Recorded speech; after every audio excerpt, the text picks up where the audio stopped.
Save that for Twitter jokes. I don't know. He doesn't even deserve Twitter stuff. Like, come on, he's discredited himself too much. But when I said at the beginning, this was a win for small markets. I mean, how many small market teams and GMs and owners are celebrating tonight too? Yeah. Especially seeing the post-game Giannis stuff. That, to me, that's an all-time quote. Like, it's inspiring. The quote afterwards where he hits the table post-game and says, man, I could have joined a super team, but that would have been the easy way. This is the hard way. Like that, like put that on a plaque in every small market across the league, because you can't help to draw the comparisons to even last year, right? Look at what Anthony Davis did to get out of New Orleans, to get to LA, the big market, and all of that, to join LeBron James. They win the title. Like, what a difference if you're just looking at those two stars to the Giannis story of having, and honestly, I tweeted this out. I think this is my favorite storyline in sports. The superstar player who has a chance, who's been with a team for like years, like not just like 3 years and win a title. I'm talking about like years and years, has a chance to leave and could go join any market team he wants, but chooses to stay. And I get it. It's a Supermax contract. There's a lot of money there too, but has a chance, stays, and wins a title. It's one of the most fulfilling sports things for me and storylines for me. And I love every bit of it.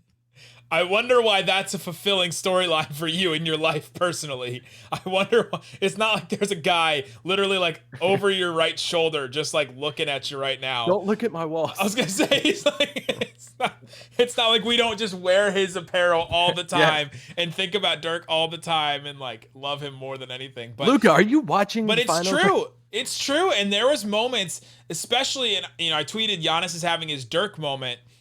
Because right after the game, he sits down on that baseline and he's just overcome with emotion. It was just like Dirk going back to the locker room. Now, it wasn't on the same level as Dirk where he like couldn't get himself together. It was that, emotionally like taxing and everything. But Giannis has been through a lot. Like he hyperextended his knee in the series before. We thought he was going to be done. I thought they were going to go into the series and we were going to have, a limping Chris Paul and then a limping Giannis on either side. It was going to be a dumb series, but Giannis, he pushed through, he made it work, and he won the title, and he had that moment.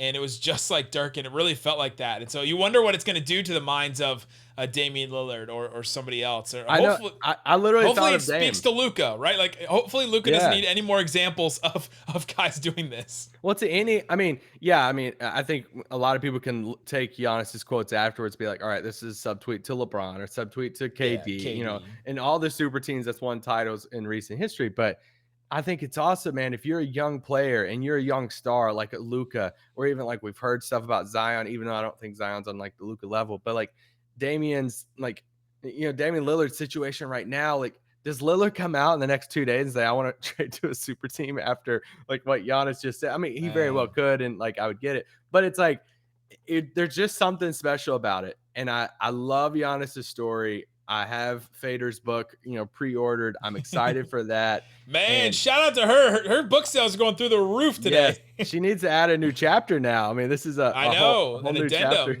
in the hard copy or the paperback, and or whatever one. Not that we needed any more proof of why Dallas pushed a lot of their chips into trying to hold out for Giannis.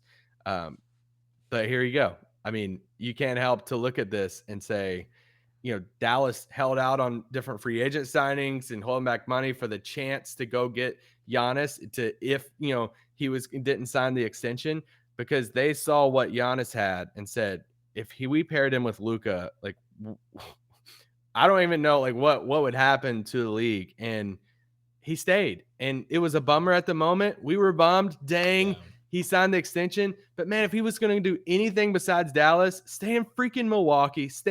It's so much fun to see this, and I think it's healthy for the league, and I think everyone's winning right now, right? Like as far as like the league collectively, the story of Giannis and the Bucks, it's an amazing story.